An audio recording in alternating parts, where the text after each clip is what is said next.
Ayo, ayo. Di 1, 2, 3. Assalamualaikum warahmatullahi wabarakatuh. Perkenalkan, kami dari kelompok 2 akan membahas hasil dari kerja kelompok kami dalam materi ukuran pemusatan data. Nama saya Gilang Agung Prakoso, absen 13. Nama saya Lugiana Sahda Amara dari absen 17. Nama saya Narsari Paramita dari absen 23. Nama saya Randial Mulena Putra dari absen 29. Nama saya Syahla Salsabila.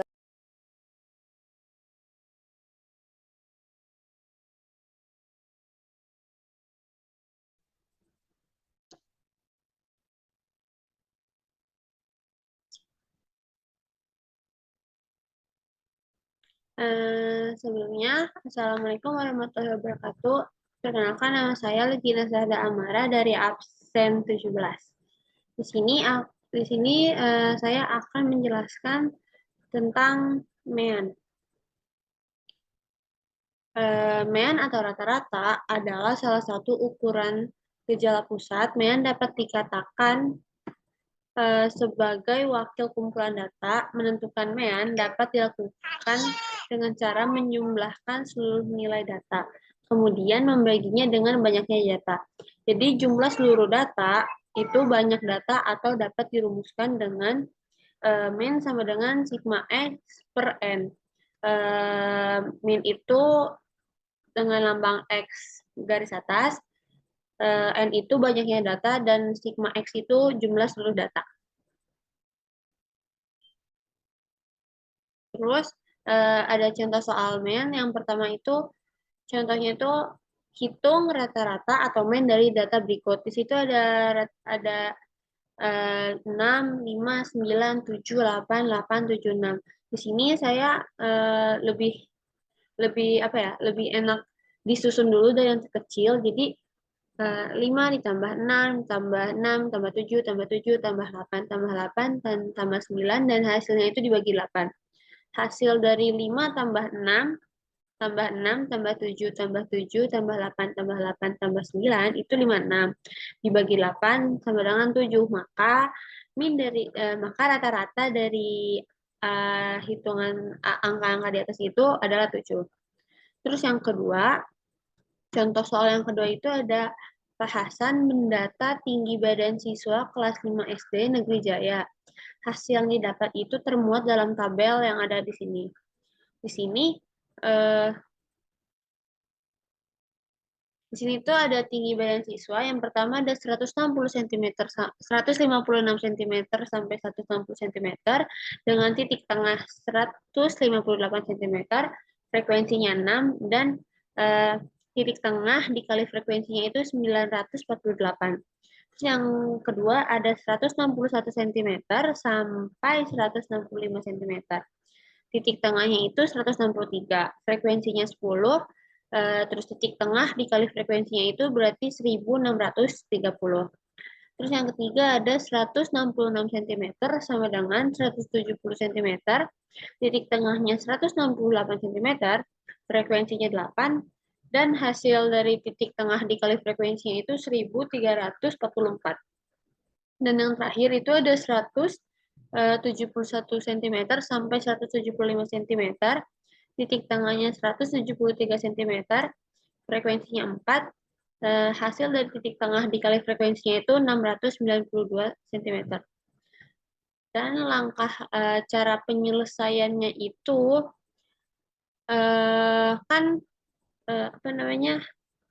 rumusnya itu sigma F dikali N2 per sigma F N. Jadi yang dicari itu sigma F. Sigma F-nya dulu. Itu kan tadi ada 4, 6, 8, sama 10 itu kan frekuensinya. Jadi itu ditambah hasilnya 28. Terus yang kedua,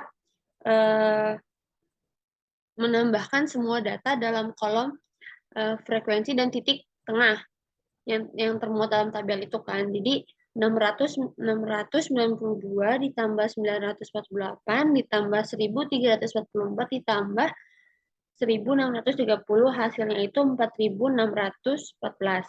Terus langkah terakhir dimasukin aja, itu kan udah ada nih hasil semuanya udah ada. Terus langsung dimasukin ke rumus-rumusnya. Tadi rumus sigma F N dikali X N itu 4.614 dibagi 28. Jadi hasilnya itu 164,78. Jadi rata-rata dari tinggi badan siswa itu adalah 164,78 cm. Sekian, terima kasih.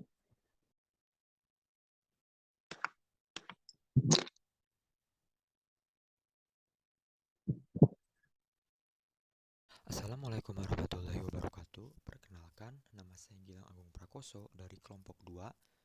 Di sini saya akan membahas materi ukuran pemusatan data bagian median.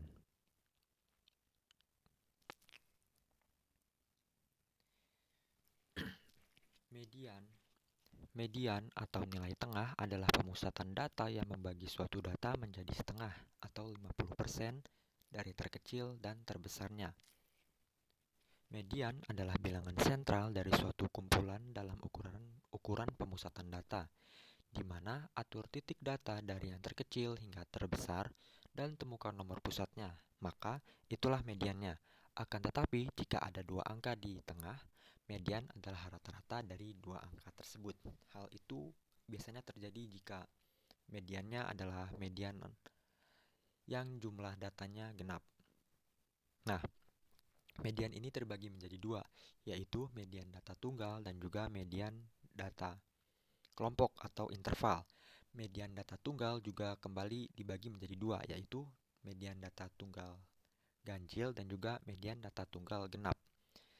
Nah, untuk median data tunggal ganjil, langkah-langkah menentukan mediannya adalah: yang pertama, urutkan kelompok data-data dari nilai terkecil hingga nilai terbesar atau sebaliknya. Yang kedua, jumlahkan nilai tengahnya. Yang ketiga, jumlahkan data di sisi kiri. Yang ketiga, jumlah data di sisi kiri dan kanan harus sama sehingga terdapat satu angka tepat di tengahnya yang menjadi median kelompok data.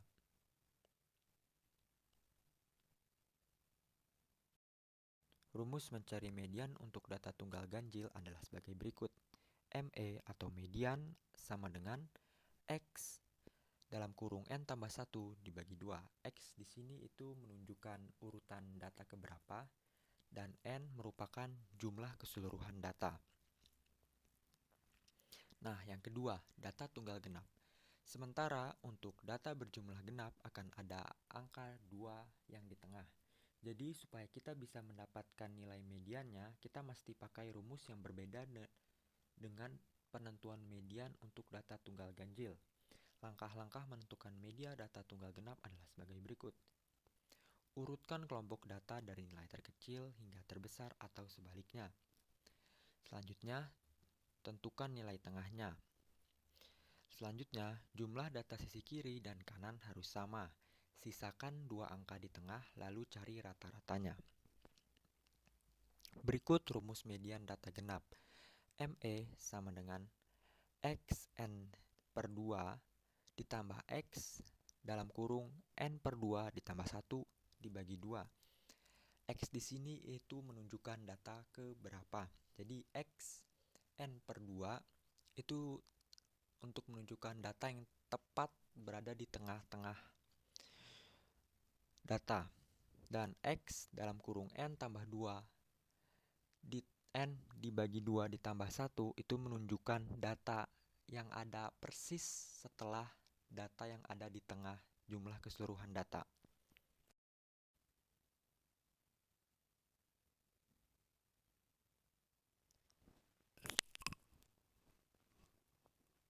Selanjutnya adalah median data kelompok. Data berkelompok adalah data yang biasanya disajikan dalam bentuk tabel frekuensi dan data tersebut sudah disusun atau dikelompokkan dalam kelas-kelas interval secara matematis. Median data berinterval dirumuskan sebagai berikut. ME sama dengan TB ditambah dalam kurung setengah N dikurangin F kum tutup kurung dikalikan L dibagi dengan FM. Nah, di sini ME sama dengan median, TB sama dengan tepi bawah kelas median, N adalah jumlah keseluruhan data, Fkum sama dengan frekuensi kumulatif sebelum kelas median, tepat satu kelas sebelum kelas median. L adalah panjang kelas median, dan Fm sama dengan frekuensi kelas median.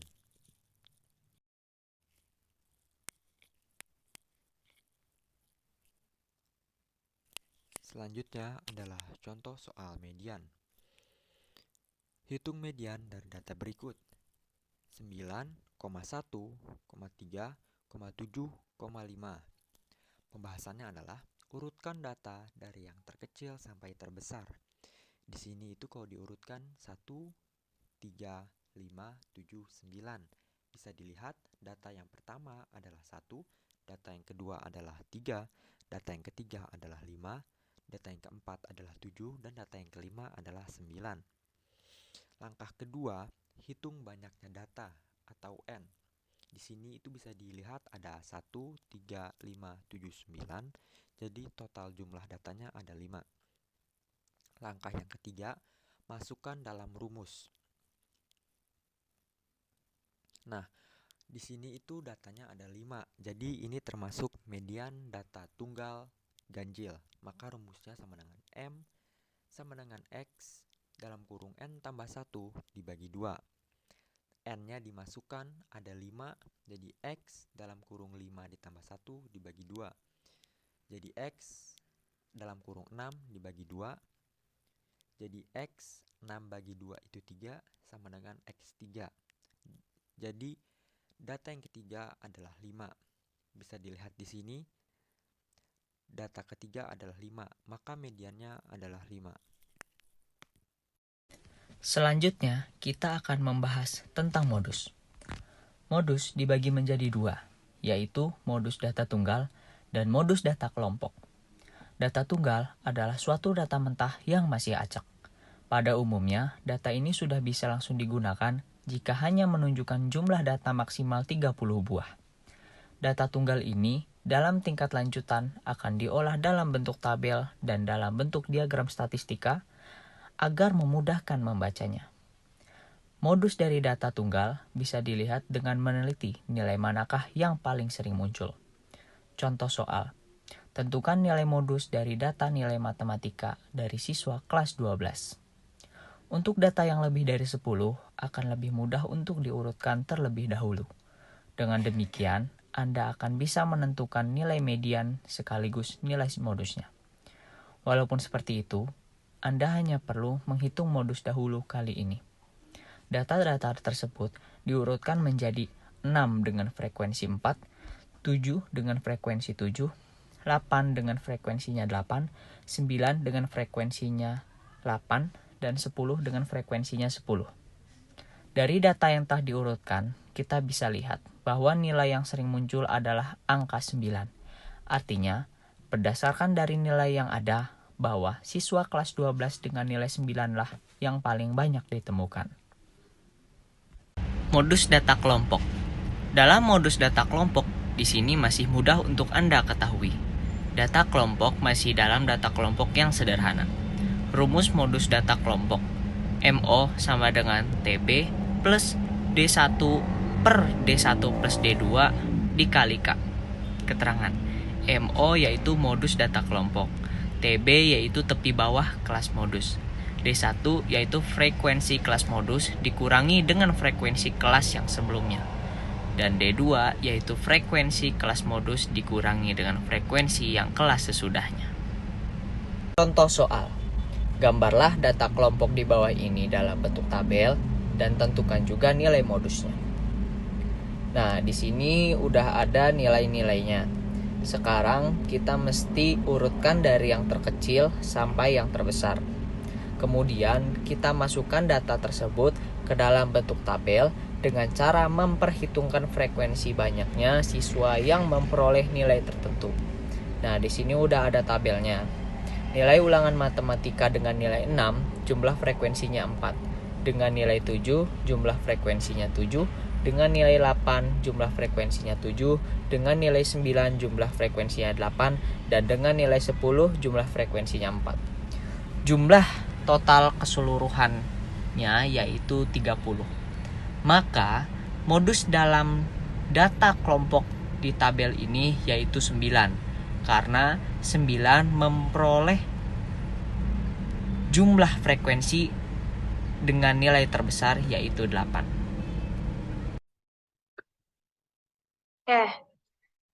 Nah, jadi di sini saya akan menerangkan tentang kuartil.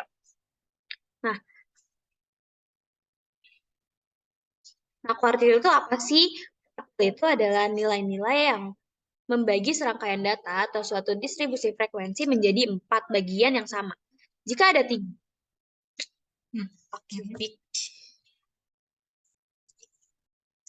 Ini kok nggak bisa lagi ya ke sini? Nah, ulangi deh. Baru makan aja biasa. Capek, ulang-ulang mulu. Oke, di sini saya akan menjelaskan tentang kuartil. Nah, apa sih kuartil itu? Kuartil adalah nilai yang membagi serangkaian data atau suatu distribusi frekuensi menjadi 4 bagian yang sama. Ada 3 kuartil, yaitu ada kuartil pertama atau K1, kuartil kedua atau K2, dan kuartil ketiga atau K3. Nah, kuartil ini juga dibagi berdasarkan jenisnya. Ada kuartil data tunggal dan kuartil data kelompok. Nah, yang pertama itu adalah kuartil data tunggal. Nah, kuartil data tunggal juga itu tuh dibagi 2. Ada kuartil data tunggal.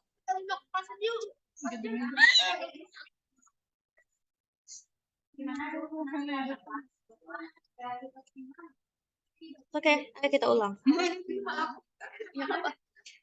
Apa-apa. Ini.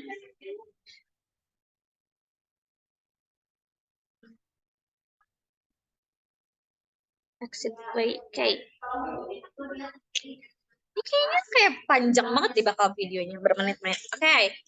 Nah, di sini saya akan menjelaskan tentang kuartil. Nah, apa sih kuartil itu? Nah, kuartil adalah nilai yang membagi serangkaian data atau suatu distribusi frekuensi menjadi 4 bagian yang sama.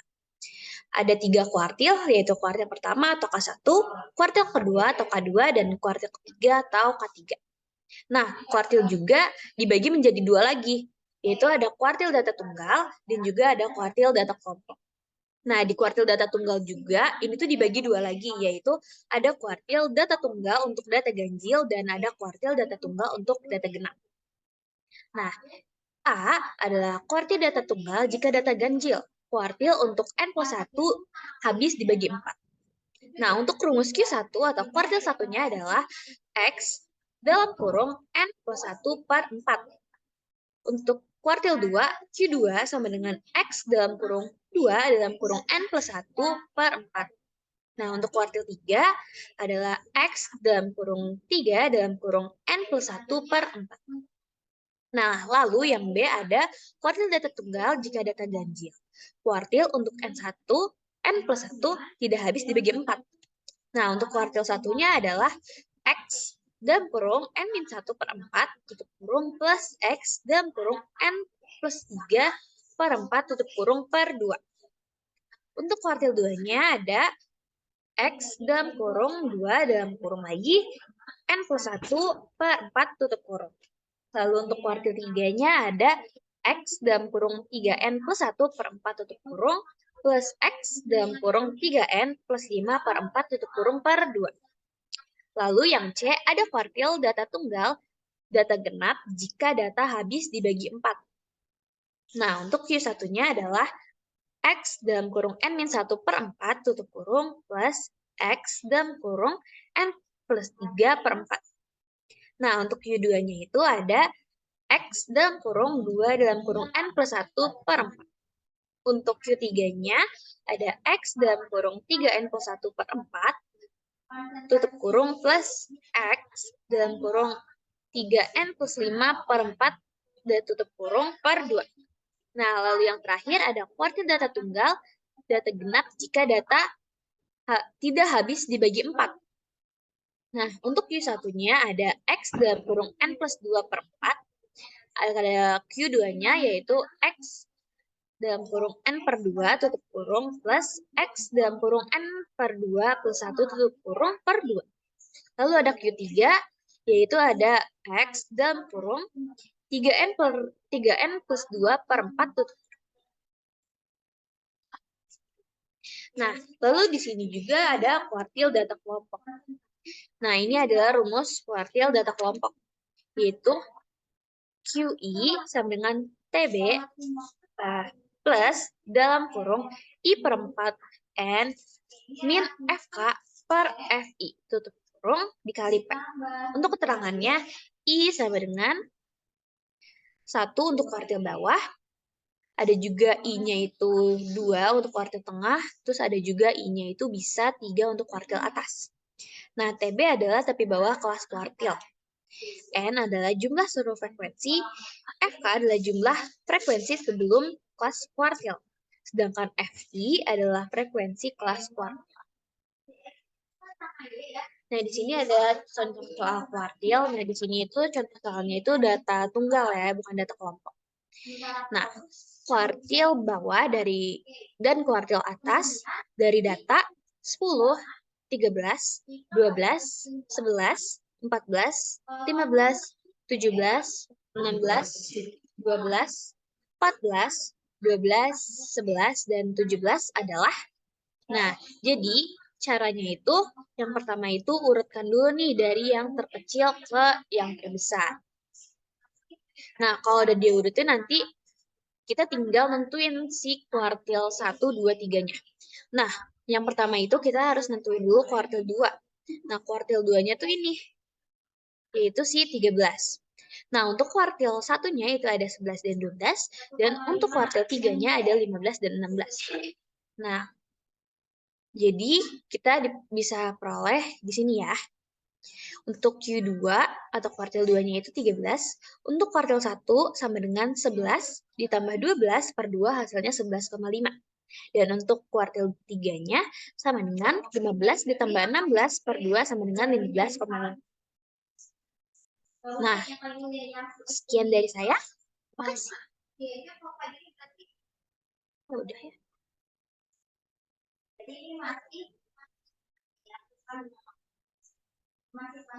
Kalau satuannya masih konsentrasi, coba kita cari tahu dulu ya. Multi X seimbang. Itu mol X saat seimbang. Desil. Dalam statistik deskriptif, istilah desil mengacu pada salah satu dari 9 nilai yang membagi data yang diurutkan menjadi 10 bagian yang sama. Sehingga setiap bagian mewakili 1/10 dari sampel atau populasi. Desil adalah metode kuantitatif untuk membagi satu set data peringkat menjadi 10 subbagian yang sama besar. Untuk rumusnya, desil data tunggal. DI sama dengan data ke I dikali N plus 1 dibagi 10. Dengan keterangan, D menyatakan desil, I menyatakan desil yang ingin dicari, dan N menyatakan banyaknya data. Selanjutnya desil data kelompok. Dengan rumus DI sama dengan TB ditambah P dikali I kali N per 10 dikurang F besar dibagi F kecil. Dengan keterangan, I sama dengan bilangan bulat yang kurang dari 10. TB adalah tepi bawah kelas desil, N jumlah seluruh data, F besar untuk jumlah frekuensi kumulatif sebelum kelas desil, F kecil frekuensi kelas desil, dan P panjang kelas interval. Contoh soalnya, jika terdapat nilai yang ada pada pelajaran statistik 1, ini ada sekitar 10 mahasiswa dan memiliki nilai yang ada di bawah ini. 60, 80, 90, 70, 85, 95, 75, 65, 70, dan 65. Dari seluruh mahasiswa di atas, tentukan desil ke-6-nya. Penyelesaiannya, untuk menentukan desil ke-6-nya, gunakan 2 langkah seperti di bawah ini. Yang pertama yaitu dengan mengurutkan data dari yang terkecil hingga terbesar. Di sini ada 60, 65, 65, 70, 70, 75, 80, 85, 90, dan terakhir 95. Yang kedua adalah dengan memasukkan data ke rumus desil data tunggal seperti ini. DI sama dengan I dikali N ditambah 1 dibagi 10. I-nya karena yang dicari data ke-6, maka I-nya 6 dikali N yaitu jumlah. Di sini jumlahnya ada 10, maka dimasukkan 10 ditambah 1 dibagi 10. Maka kita jumlahkan 6 dikali 10 ditambah 1, 11. Jadinya 6 kali 11 dibagi 10. Maka hasilnya 66 dibagi 10. Maka D6-nya sama dengan 6,6. Selanjutnya kita cari desil ke-6-nya, yaitu D6 sama dengan data ke-6 ditambah 0,6 dikali data ke-7 dikurang data ke-6. Lalu kita masukkan data ke-6 pada urutan yang telah kita urutkan, yaitu ada di 75 dan ditambah 0,6 dikali data ke-7-nya 80 dikurang data ke-6-nya 75. Lalu kita jumlahkan dapat 75 ditambah 0,6 dikali 5 yaitu 3. Jadi desil ke-6-nya yaitu 78. Nah, jika berdasarkan dari hasil perhitungan yang di atas, maka posisi desil ke-6 menunjukkan pada nilai 78.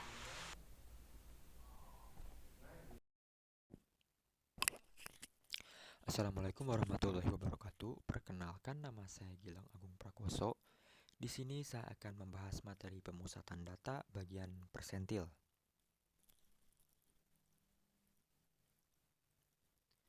Persentil. Pengertian dari persentil sendiri berasal dari kata persen atau per 100. Jadi, persentil merupakan pembagian data terurut ke dalam 100 bagian sama banyak. Dari 100 bagian tersebut, ada 99 buah pembatas nilai persentil. Rumus letak persentil data tunggal adalah sebagai berikut. PI sama dengan data ke I buka kurung N ditambah 1 tutup kurung dibagi 100. Nah, 100 ini itu dibagi 100 ini merupakan karena ini persentil, jadi ada 100 bagian. Keterangannya, N sama dengan banyak data atau jumlah keseluruhan data, dan I adalah bilangan bulat kurang dari 100. Jadi 1 sampai 99. Jika ditanya persentil ke 85, maka I-nya diganti ke 85. Jika persentilnya ditanyakan ke 53, maka I-nya diganti ke 53.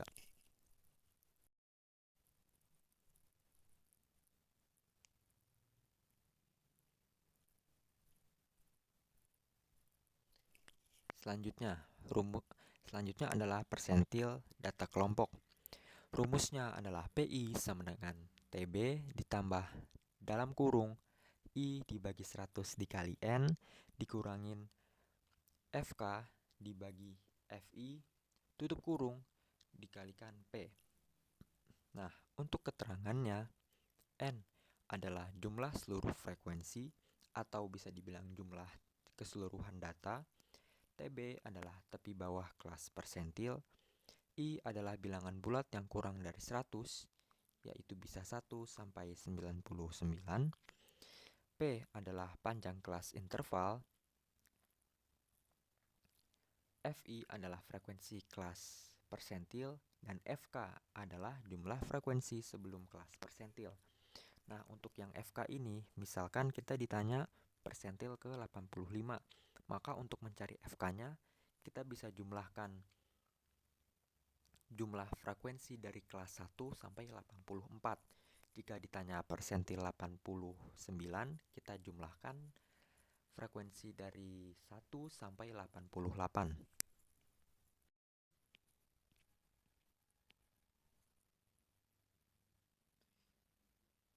Nah, di sini adalah contoh soal persentil. Di sini saya akan mencontohkan yaitu contoh soal persentil data tunggal. Diketahui sebuah deret data 9, 11, 10, 8, 6, 7, 5, 7, 5, 4. Pertanyaannya, tentukan persentil data ke-50 dan persentil ke-85. Nah, langkah yang pertama, urutkan data tersebut. Hasilnya adalah diurutkan dari yang terkecil hingga yang terbesar. Hasilnya adalah 4, 5, 5, 6, 7, 7, 8, 9, 10, dan yang terakhir 11. Setelah itu gunakan rumus persentil data tunggal. Nah, rumusnya ini ada di sebelah kanan. PI sama dengan data ke I buka kurung N tambah 1 tutup kurung dibagi 100. Nah, saya akan membahas satu persatu, yaitu yang pertama persentil ke-50. Langkah yang keduanya adalah mencari letak nilai persentil ke-50. Sesuai dengan rumus yang ada di atas tadi, itu di urutan data ke, kan rumusnya I dalam kurung N tambah 1 dibagi 100. Karena ditanyanya letak persentil ke-50, maka I-nya kita ganti ke 50 dan N-nya kita ganti 10. Nah, dapat 10-nya itu dari jumlah keseluruhan data. Jadi 50 dalam kurung 10 ditambah 1 dibagi 100 sama dengan 550 dibagi 100 sama dengan 5,5. Nah, di langkah yang ketiga, 5,5 tadi kita bisa pecah lagi jadi 5 ditambah 0,5. Itu kita pakai di langkah ketiga. Di langkah ketiga, P50 sama dengan X5 ditambah 0,5 dalam kurung X6 dikurangin X5. Nah, X5 atau data kelima itu dapatnya dari hasil langkah kedua tadi. Itu kan dipecah jadi 5 dan 0,5. Nah, sedangkan untuk X6 atau data ke-6 itu didapatkan dari X5 ditambah 1. Nah, itu tuh bisa dibilang data yang persis setelah data X5-nya.